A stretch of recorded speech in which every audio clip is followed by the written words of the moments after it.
जय गुरु जी।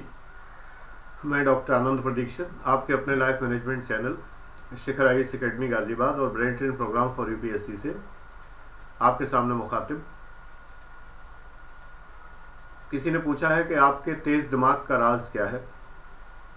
तो मैंने पहले भी बताया है, बहुत शॉर्ट में कहूँगा कि दिमाग सभी का तेज है, केवल यूज़ नहीं करते, बस इतनी बात है। मैं यूज़ करता हूँ, बस इतनी सी बात है। प्रयोग करता हूँ, आप भी करिए। प्रयोग करने के लिए ज़रूरी है कि बाकी चीज़ें दिमाग से हटा दीजिए, टारगेटेड स्टडी करिए, बिल्कुल लक्ष्य पे स्टडी करिए, दिमाग तेज़ हो जाएगा पक्के तौर पे, गारंटेड। इधर उधर की बातें दिमाग में मत लाइए। किसने क्या कहा था, दोस्त को क्या मिलना है, पड़ोसी ने क्या कहा था, दोस्तों ने क्या बोला था, दोस्त मत बनाइए। अकेले रहिए, अकेले रहने में आनंद अनुभव करिए। जीएफ बीएफ के चक्कर से दूर रहिए थोड़े दिन, बाद में ज़िंदगी पढ़िए, खूब कर लेना जो मर्जी आए। अब वैलेंटाइन वीक अगर मनाने लगे तुम पूरा जो आने वाला है तो हो गया कल्याण। दिमाग तेज़ कहाँ से होगा, दिमाग तो वो सब चीज़ें ले जाएगी। इसलिए दिमाग तेज इसीलिए रहा। मैं पचड़ों में नहीं पड़ा कभी भी, नेवर नेवर, कभी भी नहीं पड़ा। इसलिए जो है बहुत सीधी स्पष्ट जीवन रखा है, हमेशा सीधा स्पष्ट जीवन रहता है। माइंड कायदे से कंसंट्रेट होता है, एक ही तरफ लगता है, और एक तरफ लगता है तो खूब लगता है, बड़े आराम से सब चीज़ याद होती है, पढ़ा हुआ सब याद होता है, दिमाग भटकता नहीं है, कोई भी प्रॉब्लम नहीं होती, बिल्कुल नाम मात्र के लिए। पहले भी बताया, इसलिए दोहराऊंगा नहीं। दूसरी बात, इस वीडियो में बताने जा रहा हूँ सरकारी नैतिकता के बारे में, गवर्नमेंटल एथिक्स के बारे में। प्राइवेट और गवर्नमेंट एथिक्स है, मैंने कुछ वीडियो पहले बनाए, उसी कड़ी में आगे वीडियो है गवर्नमेंटल एथिक्स के बारे में। उससे पहले एक बात, वीडियो के नीचे लिखा हुआ परिचय पढ़ लीजिए पूरा, उसमें जो लिखे लिंक वो वाली वीडियो देख लीजिए। उसके बाद सारे वीडियो धीरे धीरे देख लीजिए, तब प्रश्न करिए। वीडियो देखें तो कुछ सार्थक कमेंट परिचय सहित करें। हर वीडियो में अपना परिचय भले ना दें, आपका नाम लिखा है काफ़ी है, लेकिन एक दो वीडियो में अगर आप परिचय देते हैं, ये व्हाट्सएप से ज़्यादा अच्छा फोरम है। यहाँ पर आप जब सामने आते हैं तो आप एक पर्सनैलिटी से सामने आइए, पता लगे कि आप क्या पढ़ते हैं, कैसे पढ़ते हैं, तो अपना परिचय दें। और जब भी वीडियो देखें, आप मान लो हमेशा से देख रहे हैं, आप कमेंट नहीं करते, करना चाहिए, संचार है हमारे आपके बीच का। तो इसलिए पिछले वीडियोस देख लें, सभी आपके काम आएंगे। आप ही के लिए 1 साल से बना रहा हूँ, आप ही काम आएंगे। तो गवर्नमेंटल एथिक्स के बारे में मुझे बताना है। एक टॉपिक मैंने और नोट किया था, परिवार डिस्ट्रैक्शन पैदा करता है, फैमिली, आपकी फैमिली। इस पर वीडियो बने हुए हैं, कृपया सारे वीडियो देख लें। परिवार के ऊपर बहुत सारे वीडियो बने हैं कि परिवार में पेरेंट्स को जब बच्चे तैयारी कर रहे हो तो उन्हें क्या करना चाहिए, आपका डिस्ट्रैक्शन जब फैमिली से होता है तो क्या करना चाहिए। वीडियो नंबर 1 से लेकर सारे वीडियो देखेंगे, आपको सब उत्तर मिल जाएंगे। अलग से मैं इसका जवाब नहीं दे रहा। इसलिए परिवार डिस्ट्रैक्शन करता है, माता पिता भरोसा नहीं करते, भाई डिस्ट्रैक्शन कर रहा है, और तमाम सारे विकर्षण हो रहे हैं, आपको बहुत सारी चीज़ों में डिप्रेशन हो रहा है, दोस्त भरोसा नहीं करते, रिश्तेदार भरोसा नहीं करते। दोस्त और रिश्तेदारों से दूर रहिए थोड़ा सा। ये प्राणी ऐसे हैं सारे, ये समुदाय ऐसा है कि जो आपको लाइक नहीं करता। एक्चुअली ये बहुत ज़्यादा लाइक नहीं करता। आप गलत फहमी में होते हैं, आपको लगता है सच्चा दोस्त, प्यारा दोस्त, ये फलाना दिमाग का, थोड़े दिनों भूल जाएगी, बाद में जीवन भर मिल जाएंगे। तो इन सब चीज़ों से मुक्त होने के लिए आवश्यक है कि आप थोड़ा सा एकांत सेवन करें और अकेले तैयारी करें। और दूसरी बात, पेरेंट्स भरोसा नहीं करते, इसके लिए पिछले वीडियोस देखिए। आप देखिए क्या करना चाहिए आपको, मैंने बताया हुआ है, वीडियो के टाइटल भी है सब। आप ना देखें तो मैं कुछ नहीं कर सकता। देखिए, विषय पे आते हैं कि नैतिकता होती क्या है। नैतिकता है मूल्यों का प्रयोग। जो हमारे मूल्य हैं, सामाजिक मूल्य हैं, सोशल वैल्यूज़ हैं, उनका प्रयोग। वैल्यूज़ पे एक इंटरेस्टिंग बात बता दूं कि यहाँ पर एक स्टूडेंट मेरे यहाँ आया पढ़ने के लिए। जब मैं वैल्यू पढ़ा रहा तो बोला कि बाद में सर पे हाथ ठोक के बोला, अरे सर आप वैल्यू बोल रहे हैं। अब मुझे समझ में आया ये वैल्यू है। मैं जिस कोचिंग में पढ़ता था पहले, वो भेलू बोलते थे, भेलू। तो वो समझ में नहीं आता था कि वो क्या कहते हैं। मेरी आज तक समझ में नहीं आया कि भेलू क्या होता है। तब आपने वैल्यू कहा तो समझ में आया वैल्यू। एक्चुअली ये थोड़ा ईस्टर्न प्रोनाउंसिएशन है। कुछ ईस्टर्न जो यूपी है उसमें रा को ड़ा बोलना, बिहार में ईस्टर्न यूपी में रा को ड़ा बोलना और वा को भा बोलना। इलाहाबाद यूनिवर्सिटी में भी लिखा था 440 वोल्ट की जगह VOLT, हिंदी में लिखा था वोल्ट। तो ये बोल रिवाज है, इसलिए तो फिलहाल मैं तो वैल्यू बोल रहा हूँ, शुद्ध बोलता हूँ। और इसलिए सोशल वैल्यूज़ जो होती हैं हमारी, मूल्य, सामाजिक मूल्य, ये सामाजिक मूल्य जो होते हैं ये समाज से आते हैं। यानी समाज हमारे अंदर इनकलकेट करता है, ये हमारे अंदर इंजेक्ट करता है, शुरू से बचपन से डालता है। हमें तमाम बातें सिखाई जाती हैं। जब हम वो बातें सीख लेते हैं तो कहा जाता है कि हमने मूल्य सीखे हैं, वैल्यू सीखी हैं। लोग कहते हैं बड़ा कल्चर्ड बच्चा है, बड़ा ही आज्ञाकारी बच्चा है वगैरह, लोग ये उम्मीद करते हैं। गवर्नमेंटल एथिक्स केवल उन्हीं वैल्यूज़ का पालन है जो सामाजिक हैं, लेकिन इन डिफरेंट कॉन्टेक्स्ट। यहाँ पर समाज नहीं है, यहाँ सरकारी नियम है, आचार संहिता है, कानून है, एक्ट है, अधिनियम है, रूल्स हैं, रेगुलेशंस हैं, मैनुअल हैं। इन सब चीज़ों का पालन ही गवर्नमेंट वैल्यूज़ है। देखिए, गवर्नमेंट वैल्यूज़ को हम सोशल वैल्यूज़ से मिक्स नहीं कर सकते। हम ये नहीं कर सकते कि जो गवर्नमेंट वैल्यूज़ हैं, गवर्नमेंट वैल्यूज़ ये है कि मुझे जिस डिपार्टमेंट में पोस्ट किया गया है उस डिपार्टमेंट के नीति और नियमों का मैं पालन करूं, निरपेक्षता से, न्यूट्रलिटी से, पूरी तरह ऑनेस्टली उनका पालन करूं, एक फियरलेस और ऑनेस्ट ऑफिसर के रूप में। न मंत्री का डर, न संतरी का डर, न किसी जो है माफिया का डर, न ट्रांसफर का डर, न पोस्टिंग का डर, न इस बात का डर कि कोई क्या कहेगा वगैरह, कुछ नहीं। नियमों का पालन करना है बस। कर्टसी जब हम अपना लेते हैं, याद रखिए, सभ्यता, कर्टसी, तो हमारे अंदर मूल्य आ जाते हैं। हर्बर्ट साइमन कहते हैं मूल्य और तथ्यों के बीच में निर्णय लिया जाता है, तथ्य के बीच में नहीं, तथ्यों पर ही निर्णय लिया जाता है। साइमन क्या जाने, नोबेल पुरस्कार भले मिल गया, नौकरी तो नहीं की, एसडीएम भी नहीं रहे कभी भी, उनको क्या पता। मूल्य के आधार पर निर्णय नहीं ले सकते, मारे जाएंगे आप पनिश हो जाएंगे, आपको सस्पेंड कर दिया जाएगा, आपको उठा के जो है जेल भेज दिया जाएगा, आप मूल्यों के चक्कर पड़ेंगे। महोदय है किस फेर में, साइमन क्या जाने, नौकरी करते तो पता लगता। साइमन कहते हैं वैल्यूज और फैक्ट के बीच में निर्णय लिया जाता है। इसका अर्थ इंडियन कॉन्टेक्स्ट में ये है, केवल आपके आंसर राइटिंग के कॉन्टेक्स्ट में, डिसीजन मेकिंग, केस स्टडी के आंसर राइटिंग के कॉन्टेक्स्ट में मैं बता रहा हूं, केवल ये मतलब है कि आप प्रक्रिया में मूल्यों का प्रयोग करेंगे, यानी कि जो प्रोसेस है उसमें वैल्यूज का प्रयोग करेंगे, कर्टियस रहेंगे, सब कुछ करेंगे, लेकिन करेंगे वही जो नियम कहता है, कानून कहता है, वही करेंगे। इससे आप हट नहीं सकते। हट के देखिए, अगर आप हटेंगे तो पछताएंगे। हट ही नहीं सकते। कोई ऑफिसर जो भी हटा है वो फंसा है, ये हालत। हट नहीं सकते आप केवल तथ्यों पर निर्णय लेंगे, केवल और केवल और केवल तथ्यों पर। Only and only facts, not values.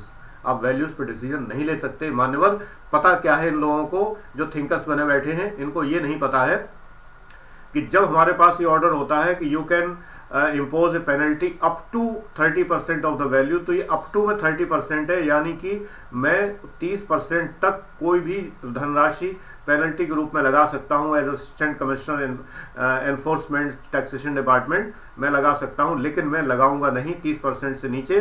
लोग क्या कहेंगे, लोग क्या कहेंगे नहीं, डिपार्टमेंट क्या कहेगा। लोग तो बड़े आराम से कहेंगे कि सर कम लगा दो, डिपार्टमेंट क्या कहेगा। यहां पर मेरा समाज कौन सा है, डिपार्टमेंट। मुझे डिपार्टमेंट की चिंता है। मेरा ऑफिसर पूछेगा भाई what is the rational reason, आपने 20% पेनल्टी क्यों लगाई।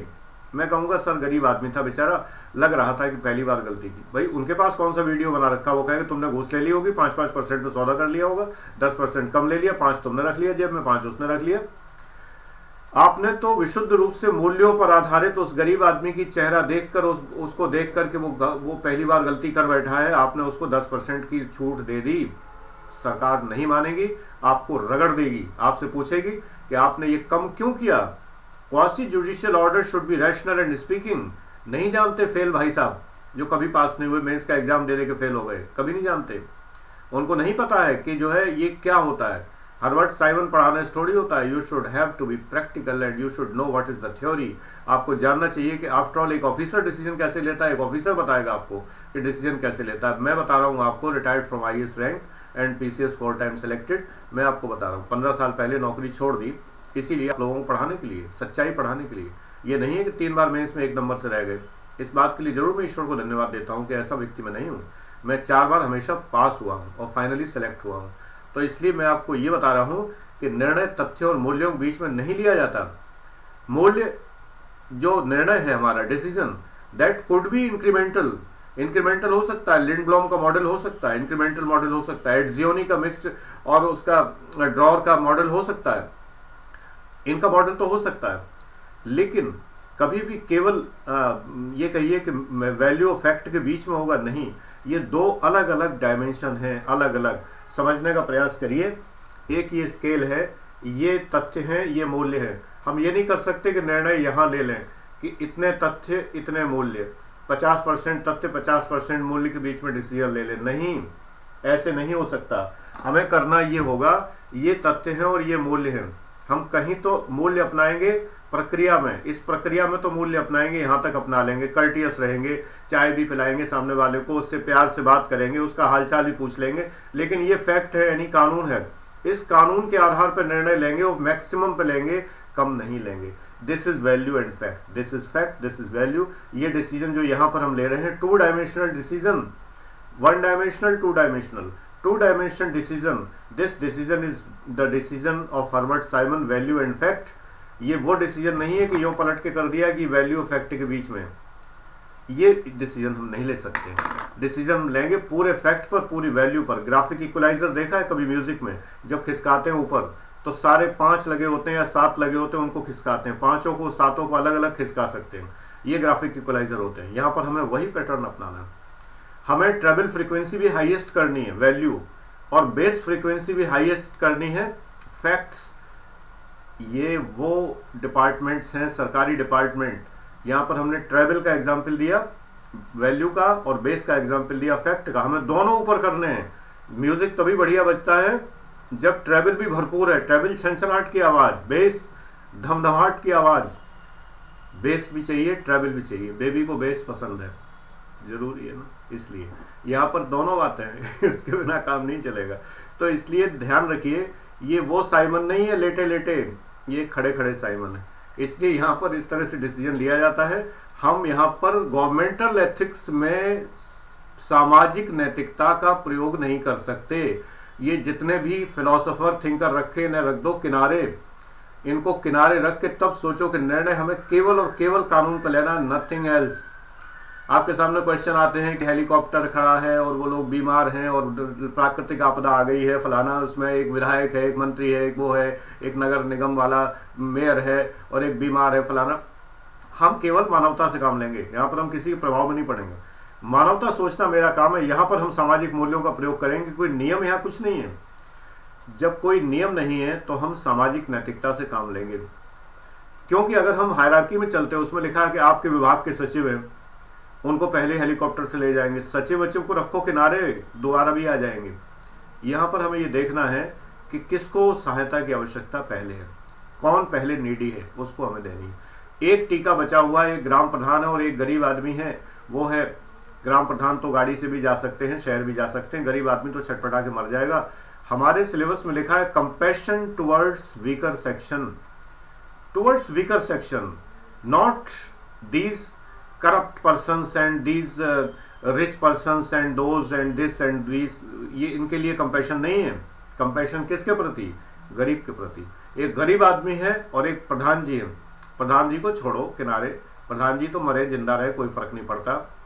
आप उस गरीब को बचाइए पहले। आपका सिलेबस कह रहा है कि उसको बचाना है, क्योंकि सिलेबस में लिखा है कंपैशन टुवर्ड्स वीकर सेक्शन, उसमें नहीं लिखा कंपैशन टुवर्ड्स प्रधान जी, ये नहीं लिखा हुआ है। आपको वीकर सेक्शन के पास जाना है, उसको ध्यान रखना है। सीधा सीधा है, बिल्कुल कोई चिंता की बात नहीं है। ये है निर्णय, डिसीजन तो ये लेना। सरकारी नैतिकता जब तक नियम बताएं तब तक नियम के अनुसार, जब नियम ना बताए, नियम में ना लिखा हो, तो आपके विवेक के आधार पर। लेकिन आपका विवेक तब जब उस विवेक पर प्रश्न चिन्ह न लगे कि कहीं आपने भ्रष्ट होकर तो वो काम नहीं किया। मान लीजिए मेरे सामने पेंशनर्स लाइन में लगे हैं, पीछे एक बुजुर्ग आदमी है, वो खांस रहा है, बुरी तरह बेहोश हुआ जा रहा है, उसको स्नोफिलिया है, बार बार खांस रहा है। मैं उसको आगे बुला के पेंशन दे दूं तो इसमें मुझसे कोई ये नहीं कहेगा कि आपने भ्रष्टाचार किया इसलिए उसको दे दिया। ये मेरा अधिकार है, तो ये मेरा डिस्क्रिशन है, मैं डिस्क्रिशन ले सकता हूं। यहाँ पर देखिए, there should be intelligible differentia when you take decision, when you differentiate then there should be intelligible differentia. अगर आप निर्णय लेते हैं और आप विभेदीकरण करते हैं तो बोधगम्य अंतरक होना चाहिए, बोधगम्य अंतरक, इंटेलिजिबल डिफरेंशिया। यानी अगर आप भेदभाव करते हैं तो भेदभाव का सकारात्मक कारण होना चाहिए, यानी कि लॉजिकल कारण होना चाहिए, और जिसमें आप पर करप्शन का आरोप न लगे, जिसमें आपको करप्ट होने की गुंजाइश भी न हो, ऐसा आप काम करें। यही आपका निर्णय होगा। डिसीजन मेकिंग क्वेश्चन फटाफट हो जाते हैं, कोई दिक्कत नहीं होती है। आप एक निडर अधिकारी हैं, आपको चिंता नहीं ट्रांसफर की, किसी की, माफिया की, बंदूक की, इसकी उसकी, किसी की चिंता नहीं है, बीवी बच्चों की चिंता नहीं है। आपके पास कोई फिल्मी माँ नहीं है जिसको जो है खलनायक लटका देगा, उल्टा लटका देते हैं खलनायक जो है वहां जाके कि बेचारी मम्मियाँ जो है बंधने के लिए होती हैं। हर पुरानी फिल्मों में अमिताभ बच्चन की जो फिल्में होती थी, निरूपा राय टाइप की जो मम्मियाँ हुआ करती थी, बस उन्हें विलेन बांध दिया करता था, बस यही होता था। ऐसा कुछ नहीं है, होता भी नहीं ऐसा कुछ, नथिंग लाइक दैट। एक आध एग्जाम्पल मौजूद हैं कहीं ना कहीं ऐसे, तो कुछ ऐसे ही खलनायक, फिल्मी खलनायक राजनीति में आ गए हैं तो वो फिल्मी काम करने लगे हैं। डेफिनेटली उसकी चर्चा फिर कभी। लेकिन फिलहाल जो सरकारी एथिक्स है वो केवल एक है, आप बिल्कुल वहां पक्के, बिल्कुल जैसे पढ़ने में मैं कहता हूं कि जैसे कि वो घोड़े के दोनों तरफ वो ऐसे बंधे होते हैं कि जो आगे देखता है खाली, ऐसे ही आप सरकारी जब नौकरी करेंगे आपको बिल्कुल टोटल ये देखना है कि जो आपके कानून कह रहे हैं, मक्षिका स्थाने मक्षिका, वर्बेटम वर्ड बाय वर्ड आपको वही करना है जो उसमें लिखा है। लेकिन जब उसमें लिखा है कि आपका डिस्क्रिप्शन लिखा हुआ है कि आप इसमें अपने मन से निर्णय लेंगे, तब आप वो काम करेंगे जो सामाजिक आस्था कहती, सामाजिक मूल्य कहते हैं, सामाजिक नैतिकता कहती है, वो काम करेंगे, बशर्ते कि सामने वाला इसका लाभ न उठाए। अगर आपके भावनाओं का, आप अगर भावुक अधिकारी के रूप में प्रसिद्ध होते हैं, तो आपकी भावनाओं का लाभ उठाने के लिए जनता फौरन टूट पड़ती है, क्योंकि जनता बहुत करप्ट है, जनता बहुत क्रिमिनल है, और जनता कतई कहीं से सिविल सोसाइटी नहीं है। इसलिए जब तक सिविल सोसाइटी नहीं आती जो अपने अधिकार के साथ साथ अपने कर्तव्य भी समझे और सरकार के काम बटा ले, सरकार के कामों को खुद करने लगे, एनजीओ बनाकर और पीजीओ बनाकर, पैरा गवर्नमेंट ऑर्गेनाइजेशन, और जो है वो एसएसजी बनाकर, सेल्फ हेल्प ग्रुप, स्वयं सहायता समूह, ये सब बना के, हमारे यहाँ तो एनजीओ महाभ्रष्ट हो रहे हैं। तो अभी हम लोग भ्रष्टाचार में आकंठ डूबे हुए हैं। साला मॉडल है फ्रेडरिक्स का, ये बाजार कैंटीन मॉडल है, साला मॉडल है। इस मॉडल के अंतर्गत हम लोग रह रहे हैं, बच के चलना है। अगर आप सरकारी अधिकारी है, लोग लूट खाएंगे अगर आप जो है इमोशनल साबित हो गए। आपको प्रैक्टिकल रहना है। मैंने अपने जीवन में एक ही काम किया है, 1983 से लेके और 2001 तक, जब तक विभाग छोड़ा, डिपार्टमेंट बहुत ही क्रूर विभाग है, ये कपड़े उतरवा लेता है बिल्कुल, सेल्स टैक्स डिपार्टमेंट। इस डिपार्टमेंट को जब मैंने छोड़ा, उसके पहले मैं बराबर नौकरी में, मैंने एक ही बात ध्यान रखी है, नियम से हटके काम नहीं करना है। काम नियम पे करना है, बुरा माने तो माने। उसको प्यार से मना लिया है, समझा दिया है। पहले मैंने उसको एग्री कर लिया, जैसे डॉक्टर कई बार मरीज को एग्री कर लेता है, भैया ऑपरेशन तो लाजमी है। अगर किसी का पैर काटना है तो उस मरीज को ये समझा दिया जाए कि पैर कटना लाजमी है, इसके बिना काम चलेगा नहीं, तो पैर कटवाने के लिए तैयार हो जाए। ऐसे ही तैयार हो जाता था आदमी जुर्माना लगवाने के लिए। जितना लगाना चाहता था मैं लगाता उतना ही था, जितना कानून अलाउ कर रहा है उतना ही लगाऊंगा। लगाया है, प्यार से जुर्माना लगाया है, लोग हंस के गए हैं, कोई रो के नहीं गया है, कोई गाली दे के नहीं गया है, बड़े आराम से, प्रेम से। आज भी व्यवहार इतना मौजूद है, जिस जिस शहर में पोस्टिंग रही उस शहर के व्यापारी जब पहुंच जाता हूं तो याद करते हैं, और मिलने के लिए और अपने पास, हमारे पास आने के लिए और अपने यहाँ ले जाने के लिए, बैठाने के लिए बराबर आपस में झगड़ा कर लेते हैं। ये हो जाता है। सेंटर पॉइंट पे अलीगढ़ में मैंने देखा कि मैं गाड़ी में बैठा रहा, मैं उतरा नहीं, मैं को उतरूंगा, लोग देख लेंगे। लोगों ने गाड़ी पहचान ली, आ गए, सर मेरे यहाँ चलिए, सर मेरे यहाँ। एक दूसरे कह रहे मेरे यहाँ क्यों नहीं जाएंगे, मेरे यहाँ जाएंगे पहले सर, फिर कहने लगे मेरे यहाँ। फिर जिनका रेस्टोरेंट था, आखिरकार उन्होंने कहा नहीं मेरे यहाँ कॉफी पियेंगे आगे। तो इतना व्यापारी प्रेम तभी देते हैं, क्या किस पर जुर्माना नहीं लगाया होगा, किस पर टैक्स नहीं लगाया होगा, किस पर क्या नहीं किया होगा। लेकिन बात वही है, वैल्यू का पैमाना अलग, फैक्ट का अलग। उन्हें ये एहसास है कि जो मैं कर रहा हूँ वो मैं जस्टिफाई कर रहा हूँ, मैं उनको सता नहीं रहा, मैं उन्हें तंग नहीं कर रहा। उन्होंने गलती की है, उसका पनिशमेंट उन्हें दे रहा हूँ। फर्स्ट ऑफ ऑल उनको मैंने एहसास कराया कि आपने गलती की है, आप एग्री करिए आपने गलती की है। जब एक बात सोचिए कि एक बहुत बड़ा मिठाई वाला जो टैक्स नहीं दे रहा, तो मैंने उससे सिंपली यही कहा कि आपको टैक्स देना चाहिए। बोले सर ये तो हैरेसमेंट है, आज तक किसी ने नहीं लिया। मैंने कहा बिल्कुल नहीं, आप चलिए मैं उल्टा चलता हूँ, आपको कोई टैक्स नहीं देना चाहिए। अब आप ये बताइए, आप कितने, आपकी बिक्री कितनी है दिन भर की, कितने किलो मिठाई बेच लेते हैं? अगर आप इतने किलो बेचते हैं तो आपको टैक्सेबल टर्नओवर में आते हैं, आपको टैक्स देना चाहिए। जब उन्हें हमने कन्विंस कर दिया, अमीर निशा पूरा अलीगढ़ के अंदर, अमीर निशा जो है पूरा मार्केट है, मुस्लिम मार्केट है पूरा। उन व्यापारियों को मैंने कन्विंस किया मीटिंग करके, मजाल है किसी अधिकारी की कि मुस्लिम मार्केट में घुस जाए, और वहां जाके मैंने वहीं पर कुर्सी मेज लगा के और उन लोगों को कन्विंस किया कि आप सबको रजिस्ट्रेशन लेना चाहिए, इससे आपको क्या लाभ होगा, इससे आपको क्या फायदे होंगे। जब उन्हें कन्विंस कर लिया, मैंने कहा अब मैं नोटिस भेजूंगा, अब आप जो है उस पर और आप पर जो है मैं 5-5 हज़ार रुपये जुर्माना भी लगाऊंगा, और वो 4800 रुपये था उस जमाने में, मैं इतना इतना जुर्माना भी लगाऊंगा और आपको देना चाहिए। ये आप देश को दे रहे हैं, मुझे नहीं दे रहे। तो और बोले कि सर वो बहुत करप्शन है फलाना। हमने कोई करप्शन नहीं, आपको 200 रुपये भी एक्स्ट्रा नहीं देने कि क्लर्क आपसे कहे कि नहीं 5000 दे दो, 4800 की रसीद काट देंगे, वो भी नहीं होगा, 4800 ही जमा करना है आपको। मैंने कहा 1 पैसा नहीं लगेगा। 100 रुपये में रजिस्ट्रेशन मिलता है, 100 ही रुपये मिलेगा, 125 नहीं देना आपको, 100 ही रुपये में रजिस्ट्रेशन मिलेगा। मैंने दिलवाया, खड़े होकर मैंने दिलवाया कि कोई बाबू जो है घूस ना ले ले। सारे व्यापारी बहुत प्रसन्न हुए, उन्होंने लिख के भेजा कि इस तरह का अधिकारी नहीं आया कभी भी। बात यह है ना कि अगर आप ईमानदार हैं, अगर आप कायदे से काम करते हैं, तो आप किसी पे जुर्माना भी लगाएंगे तो वो खुशी खुशी जुर्माना लगवा लेगा, अगर आपको ये एहसास है कि आप सही काम कर रहे हैं। सरकारी नैतिकता एक ही है केवल, कि आप नियम से चलें। सरकारी नैतिकता एक ही है, आप नियम से चले, लेकिन दूसरों को जो है आप सताएं ना। ये सताना नहीं है कि नियम के अनुसार जुर्माना लगाना। आपने नॉन पार्किंग एरिया में पार्किंग कर दी है तो आपको खुद कायदे से अपनी पर्ची कटवा लेनी चाहिए, जो अमेरिका में होता है, जैसा कि लोग बताते हैं, मैं नहीं गया कभी, तो खुद पर्ची कटवा लेनी चाहिए। लेकिन हमारे यहाँ कौन कटवाएगा? यहाँ तो गोली मार देते हैं। यहाँ मोहन नगर चौराहे पे एक बार जो है किसी दबंग आदमी की गाड़ी को ट्रैफिक कांस्टेबल ने रोक दिया, उसने कहा पीछे करो, उसने कहा पीछे नहीं होंगे, उसने कहा तुमने लाइन क्रॉस कर ली पीछे हो, उसने कहा नहीं होंगे, उसने फिर कहा करो, उसने फट से गोली मार दी उसको, ये हालत हुई। तो यहाँ तो ये हालत है दबंगे की। तो इस देश में जो है आप क्या उम्मीद करते हैं कि आप वैल्यूज को, आप भावुक व्यक्ति साबित होंगे? नहीं, आप अच्छे व्यवहार के सदव्यवहारी व्यक्ति साबित होइए। आप ये साबित हो कि आपका व्यवहार अच्छा है, आप सॉफ्ट स्पोकन है लेकिन सॉफ्ट नहीं है। You are not that soft कि कोई आपको जो है दबा के अपना काम करा ले जाए। नो, बिल्कुल नहीं, मतलब ही नहीं उठता। करूंगा तो अपने मन की बिल्कुल कानून के हिसाब से करूंगा, व्यवहार में सॉफ्ट रहूंगा, आपसे कायदे से बोलूंगा, व्यवहार में सॉफ्ट रहूंगा। ये आपने देखा होगा, मेरा वो व्यवहार अभी भी परिलक्षित होता है आपके सामने। आपसे मैं कई बार बहुत अच्छे से बात करता हूँ, यूट्यूब पर, फेसबुक को ब्लॉक कर देता हूँ, या जो है मैं आपको उस पर मेरे नियमों के खिलाफ हो तो मैं आपको व्हाट्सएप पे ब्लॉक कर देता हूँ। रीजन ये, व्हाट्सएप के मेरे अपने नॉर्म्स हैं, उन नॉर्म्स के अकॉर्डिंग अगर आप नहीं चलते, मैं बता चुका हूँ 10 बार, आप सारे वीडियो नहीं देखते तो मुझे नहीं जान पाएंगे।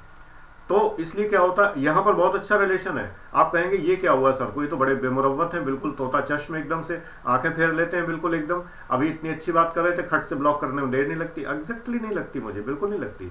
मेरे अपने बनाए हुए नियम है, चलना मेरे हिसाब से पड़ेगा, मैं आपके अनुसार नहीं चलूंगा, चलूंगा अपने हिसाब से। फोरम मेरा है, व्हाट्सएप मेरा है, मेरी प्राइवेट स्पेस है, वो मेरा फोरम है, यहाँ पर मेरे नियम चलेंगे, मैं उसका तानाशाह हूँ, बिल्कुल एग्जैक्टली, डेफिनेटली रहूंगा, नियम मेरे ही चलेंगे, आपके नहीं चलेंगे। तो इसलिए जो है ये, मैं व्यवहार में बढ़िया हूँ, आपसे बात करूंगा बढ़िया, कायदे से बात करूंगा, प्यार से बात करूंगा, आपको अपना बच्चा मानूंगा, सब कुछ। गलती करोगे तुरंत पनिशमेंट, तुरंत। मेरा फिलहाल इतनी पनिशमेंट है, मैं ब्लॉक करता हूँ। तो इसलिए, और मैं दोबारा उसको करता भी नहीं। आप ये समझिए कि एक ऑफिसर जब इतने साल तक ऑफिसर रहता है तो वो प्रैक्टिकली उसे एडमिनिस्ट्रेशन आता है। आप देख लीजिए कि यूट्यूब पर आपको कोई एडमिनिस्ट्रेटर मिलेगा, ये वो उसका व्हाट्सएप का एडमिनिस्ट्रेटर नहीं है, कहने का एडमिनिस्ट्रेटर, काय बात का एडमिनिस्ट्रेटर, क्या एडमिनिस्ट्रेशन करते हैं? एडमिनिस्ट्रेशन मैं करता हूँ। एडमिनिस्ट्रेशन ये करता हूँ कि आज यूट्यूब पर आप इतने कमेंट्स देख रहे हैं, आपके सामने सारे कमेंट्स हैं, आप देख सकते हैं, ये एडमिनिस्ट्रेशन का परिणाम होता है। ये होता है एडमिनिस्ट्रेशन, ये होता है क्लास को मेंटेन करना। मैं वर्चुअल क्लास मेंटेन कर रहा हूँ आपका, और आप सब लोग कितने अच्छे लोग सामने आ रहे हैं धीरे धीरे। फालतू लोग छटते जा रहे हैं, ब्लॉक होते जा रहे हैं, अच्छे लोग सामने आ रहे हैं। ये एडमिनिस्ट्रेशन होता है।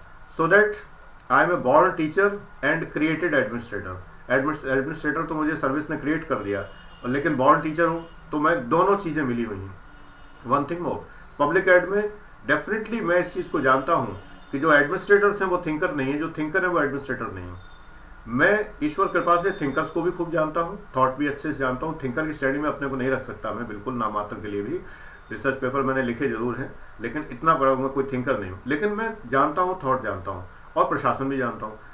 जितने थिंकर हैं वो प्रशासन नहीं जानते, और जो प्रशासक है मेरे साथ के तमाम लोग, वो थॉट नहीं जानते। उनको पब्लिक एडमिनिस्ट्रेशन का पी भी नहीं पता कि होता क्या है, उनको थॉट नहीं पता है। एडमिनिस्ट्रेशन करना आता है, मुझसे बड़े अच्छे अच्छे प्रशासक हैं उन्हें, लेकिन एडमिनिस्ट्रेशन की थ्योरीज नहीं पता है। मैंने थ्योरीज भी पढ़ी हैं और प्रशासन भी आता है, दोनों बातें मुझे जब लगा मैंने छोड़ दिया।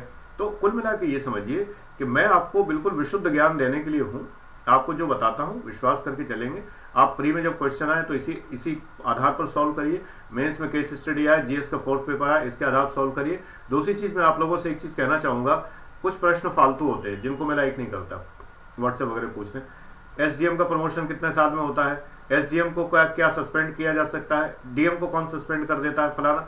अरे यार, प्री की तैयारी नहीं, एक किताब तुम्हारे पास नहीं, सिलेबस तुमने देखा नहीं है, तुम कॉम्प्लिकेटेड क्वेश्चंस में उलझ रहे हो कि जो सर्विस रूल्स में क्या ऐसा लिखा हुआ है, स्पोर्ट्स कोटे में एसडीएम को प्रमोट करके डीएम बनाया जा सकता है कि नहीं। अरे इन पछड़े में क्या पढ़ रहे हो, ये तो गाँव के जो नाई की दुकानों में बैठते हैं ना लोग, उनके क्वेश्चन है ये।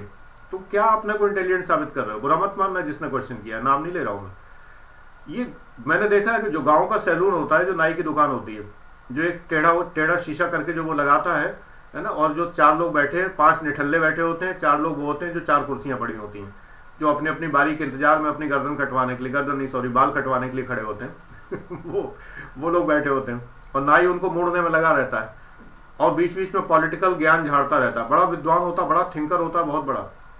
और जो वो बैठे रहते हैं 4-5 आदमी निठल्ले, जिन्हें कोई काम नहीं होता, अखबार पकड़े बैठे रहते हैं, और उसमें से बड़ी बड़ी चर्चाएं करते हैं संविधान के ऊपर, धाराओं के ऊपर, आर्टिकल्स के ऊपर, प्रशासकों के ऊपर। उन्हें हर एक प्रशासक का पता होता है, फलाना डीएम आजकल कहाँ है, वो कहाँ है, वो कहाँ गया, उसका क्या प्रमोशन हुआ, फलाना। वो लोग ऐसे प्रश्न करते हैं। स्पोर्ट्स कोटे से जो है एसडीएम को डीएम में प्रमोट किया जा सकता है। अरे तुम आईएएस एस्पिरेंट तो पहले बन जाओ, तो तुम्हारा जो होगा हम करा देंगे।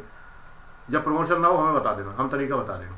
चलो कोई बात नहीं, तुम बन जाओ, बन के मुझसे कॉन्टैक्ट करना आके, मैं तो पूरी नौकरी सिखा दूंगा उस समय, जो मैं यहाँ नहीं बोल सकता, मैं पूरी नौकरी सिखा दूंगा, तब आओगे नहीं मेरे पास में। इसलिए मैं कहता हूँ व्यर्थ के प्रश्न ना करें। ये सब क्वेश्चन, पॉलिटिकल इंटरफेरेंस, फलाना क्या होता है क्या नहीं होता है, फलानी दिमाग की दुनिया की बातें, सब नॉनसेंस बातें करने के बजाय मैं इसको हमेशा कहता हूँ कि गांव की पुलिया की राजनीति ना करें। गांव में क्या होता है, जब सड़क निकलती है, पुलिया होती है, बीच में छोटी सी कूल निकलती है, नहर से निकली हुई छोटी सी, जिसको हमारे यहाँ टावा में बम्बा कहते हैं, कुछ कहते होंगे कहीं भी। तो उसके पुलिया जो होती है उस पर कुछ गाँव के निठल्ले बैठे होते हैं, कुछ बुजुर्ग बैठे होते हैं। कोई लड़का निकला पढ़ने वाला, है इधर आओ, क्या कर रहे हैं आजकल? आईएएस तैयारी कर रहे हैं। आईएएस तैयारी कर रहे हो? अच्छा, बताओ तुम्हारी शर्ट में बटन कितने, बताओ इस गांव के अंदर कितने बिजली खंबे हैं, बताओ हर खंबे पे क्या क्या नंबर लिखा हुआ है, बताओ हर खंबे पे तार कितने लगे। ऐसे क्वेश्चन करें। तो इंटरव्यू में पूछा जाता है ये निठल्ले लोग वाहियात के प्रश्न कर करके लोगों को ऐसा डराते हैं इंटरव्यूज के प्रति। मैंने पहले बहुत बार ये बात कही, मैं मजाक में कहता हूँ हर बार कि अब लड़का जो है हर ट्रेन की बोगी का नंबर याद कर रहा है, हर ट्रेन में कितने डिब्बे लगे उनको गिनता फिर रहा। लोग उसको रेलवे कर्मचारी समझते हैं कि तो डिब्बे गिन रहा है, पता लगा वो आईएएस एस्पिरेंट है, क्योंकि इंटरव्यू में कहीं ना पूछ लिया जाए कि डिब्बे कितने हैं ट्रेन में। ये सब बातें कल को वो पूछने लगेगा गार्ड का नाम और ड्राइवर का नाम क्या है, पता नहीं, इंटरव्यू में पूछ दिया जाए। ये सब मूर्खतापूर्ण चीज़ों ने ही इस करियर का सत्यानाश किया है कि जो 11 लाख फेल होते हैं और कुल 1100 पास होते हैं। एक बात याद रखिए, मैं कई सवालों के जवाब इस वीडियो में दे चुका हूं, एक और सही सच बात यह है कि जब आपको कोचिंग की ज़रूरत पड़ती है, आपके अंदर बहुत बड़ी कमी है कहीं ना कहीं। मैं आपको तैयार कर रहा हूँ, एम्पावर कर रहा हूँ कोचिंग के लिए, अपने द्वारा सेल्फ कोचिंग के लिए। आप अपने को कोच करिए, बी योर ओन कोच। पहले कोई लड़का कहीं कोचिंग नहीं करता था, मैंने पीसीएस किया, मेरे साथ के जितने लोगों ने पीसीएस किया, बाद में बहुत साल तक कोई कोचिंग थी नहीं, इलाहाबाद में कोई कोचिंग नहीं थी, नो कोचिंग। जो लड़के तैयारी करते थे वो अपना एक सर्कल बना लेते थे, बाद में उसी का नाम स्टडी सर्कल हो गया, और स्टडी सर्कल करके लोगों ने उसमें कुछ और लोगों को लेना शुरू कर दिया, खर्चा पानी चलाने के लिए थोड़े पैसे लेने शुरू कर दिए, धीरे धीरे वो कोचिंग के रूप हो गया। ये एवोल्यूशन है कोचिंग का। कोई कोचिंग नहीं करता था, लोग स्वयं पढ़ के निकलते थे। क्या पहले के लोग ज्यादा बुद्धिमान थे? आप लोग क्या बिल्कुल ही नहीं है। रीजन क्या है? आपके सर पे बस्ता लाद दिया जाता है बचपन से, आपको टीचर ट्यूशन करता है बचपन से, आप हर क्लास में ट्यूशन करते हैं, आप ये मान बैठते हैं आपके अंदर कोई कैलिबर नहीं, आपके अंदर कोई बुद्धि नहीं है, कोई प्रतिभा नहीं है, कोई इंटेलिजेंस नहीं, ये मान के चलते हैं। आप समझते कोचिंग में जाएंगे निकल जाएंगे। इस कोटा ने कितने लोगों की जान ली है, इंजीनियरों की, इंजीनियर बनने वालों की। कोटा राजस्थान का कोटा कितने लोगों की जान ली है। ये मुखर्जी नगर कितने लोगों को मूर्ख बना रहा है, ये आप नहीं सोचते। आप समझते हैं कोचिंग में जाके किसी ने लिखा है कल कि 5 उंगली बराबर नहीं होती, मैं कहता हूं बिल्कुल बराबर। इस मामले में 5 उंगली बराबर है, 5 उंगली बराबर। Coachings are simply business centers and they are private limited and limited academy. मेरी खुद की कानपुर की एकेडमी प्राइवेट लिमिटेड है, बिजनेस है, एग्जैक्टली बिजनेस है। मैं मना थोड़ी करता हूं बिजनेस है, एग्जैक्टली बिजनेस है। लेकिन सवाल ये उठता है कि मैं तो यहाँ डॉक्टर आनंद प्रदीक्षित, जो मेरा पेन नेम है, इस नाम से मैं आपके सामने हूं और बिल्कुल फ्री हूं। मुझे बहुत अजीब लगता है जब लोग ये कहते हैं कि उन्हें कोचिंग की जरूरत है। इसका मतलब आपके अंदर क्या इतनी भी बुद्धि नहीं है कि जो आप सिलेबस पढ़ के और किताबें पढ़ सकें? अगर नहीं है तो आईएएस क्यों करना चल रही है? जरूरत क्या है? आप अगर समझते हैं कोचिंग से आईएएस हो जाएंगे तो नहीं होंगे। अगर आप समझते हैं कि मेरे बताने से आईएएस हो जाएंगे तो जब तक मेहनत नहीं करेंगे, जब तक मैं बताऊं उस पर जी जान नहीं लगा देंगे, पूरी दिल दिया है जान भी देंगे ए वतन तेरे लिए, तो वतन नहीं यहाँ पर ए करियर। तुम्हारा करियर के लिए दिल और जान देनी पड़ती है। ये जो है पसीना बहाना पड़ता है, आसान नहीं है। आप भले एसी में चलते हो, पसीने छूट जाते हैं पढ़ते पढ़ते, पढ़ना पड़ता है। कोचिंग कुछ नहीं कर लेगी, नथिंग। कोचिंग का पढ़ाया हुआ कहीं नहीं आता। ये कहने वाला कोई भी कह दे कि इतना आता उतना आता तो है, कर नहीं पाओगे। मेरे मेंस के क्वेश्चन देखिए, मैंने स्टूडेंट्स को, मेरे यहाँ एक लड़की पढ़ती थी, श्वेता शर्मा उसका नाम था, उस लड़की ने मेंस दिया। उस लड़की को मैंने कहा कि मैं क्वेश्चन लिखा रहा हूं, तुम आके वो क्वेश्चन ले जाना और वो क्वेश्चन ले जाओ अपने घर पे सॉल्व कर लो। She was quite intelligent girl, लेकिन वो नहीं आई। तो मैंने उसकी फ्रेंड एक स्वाति मलिक थी लड़की, उसको मैंने क्वेश्चन दिए। मैंने कहा तुम श्वेता को दे देना जाके कि वो ये क्वेश्चन कर ले। मुझे क्वेश्चन भी आज दिन तक याद है। मैंने उसमें लिखा था कोएलिशन गवर्नमेंट, उस पर क्वेश्चन, साइमन के मॉडल्स के अलावा जो मॉडल है उन पर क्वेश्चन वगैरह वगैरह। क्वेश्चंस तक मुझे याद है उस साल के जो मैंने दिए थे। एग्जाम पेपर में कोएलिशन गवर्नमेंट पे 2 क्वेश्चन आए डायरेक्टली, नहीं पढ़े उसने। वो मैंने लिस्ट भेजी, नहीं पढ़े, क्वेश्चंस नहीं पढ़े। मैं क्या कर सकता हूं? एक स्टूडेंट कानपुर की थी, उसको मैंने कहा कि सारे स्टूडेंट्स को जो आईएएस का मेंस दे रहे हैं उनको पब्लिक एड के ये क्वेश्चंस दे दो, ये सोशियोलॉजी के दे दो, ये सारे दे दो। मेल किया, सब कुछ किया, मेल पड़ी रही, मेल नहीं निकाल के देखी, नहीं देखा, क्वेश्चंस नहीं किए, बहुत सारे लोग फेल हो गए। वही क्वेश्चन एग्जाम में रखे हुए, टीचर कर क्या लेगा? एग्जाम में आने से थोड़ी मतलब, तुम पढ़ोगे तब तो कुछ होगा, मेरे पढ़ाने से थोड़ी कुछ होता है। मेरे गुरुकुल में जो आपने फोटो देखी, वीडियो देखा, तो उस गुरुकुल में पढ़ने वाले क्या सारे लोग पढ़ते हैं क्या? सारे लोग पढ़ते नहीं तो क्या करेंगे? जो पढ़ेगा वो निकलेगा। कोचिंग की आवश्यकता आपको होनी नहीं चाहिए। आप में से एक ने लिखा कि कोचिंग के पैसे बचाऊंगा, 70,000 की बाइक खरीदूंगा। अरे भैया, बाइक किस लिए खरीदोगे? लड़कियों को बिठा घुमाओगे इसलिए? बाइक खरीदोगे बजाय अगर ये कहते कि मैं 30,000 किताबें खरीदूंगा, 50,000 किताबें खरीदूंगा, है ना, अपनी सुख सुविधा जुटाऊंगा, अपना कमरा पढ़ने का बढ़िया बनाऊंगा, तो मैं मानता। बाइक खरीदने के सपने देख के आईएएस नहीं होते कोई, ये जान लीजिए। सुधर जाओ, अभी भी समय है। Thank you very much, God bless you.